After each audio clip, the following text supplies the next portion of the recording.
کتنی بار اللہ نے آپ کو آپ کے تصور میں کئی چیزیں دکھائی ہیں، پھر آپ اپنی اس سوچ کو اپنے قریبی لوگوں کے ساتھ شیئر کرتے ہیں اور پھر بدلے میں آپ کو جواب ملتا ہے کہ تم کچھ نہیں کر سکتے، جو کام کر رہے ہو وہی کرو، فضول کام چھوڑ دو، ڈگری پر دھیان دو، اچھی نوکری ڈھونڈو اور اچھے نوکر بنو، وہ بس تمہاری منزل میں رکاوٹ پیدا کریں گے۔ تو بس اپنی سوچ کو دوسروں کے ساتھ شیئر کرنا بند کرو اور اپنے گولز پر دھیان دو، کیونکہ یہ سوچ، یہ منزل، یہ راستہ اللہ نے تمہیں دکھایا ہے، کیونکہ تم کر سکتے ہو، اور آپ کو اپنے اوپر یقین کرنا ہوگا کہ ہاں میں یہ کر سکتا ہوں، کیونکہ عمل کے بغیر ایمان ادھورا ہے۔ یہ ضروری ہے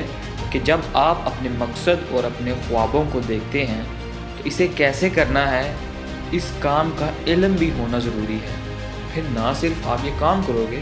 بلکہ آپ اپنے اوپر بھی کام کرنا شروع کر دو گے اور پرانی باتوں کو بھول کر ایک نئی زندگی کی طرف دھیان دینا شروع کرو۔ اپنے کام پر دھیان دو اور یہ سوچو کہ میں اس سے اور بھی اچھا کر سکتا ہوں۔ منزلیں چاہے کتنی بھی اونچی کیوں نہ ہوں، راستے ہمیشہ پیروں کے نیچے ہوتے ہیں۔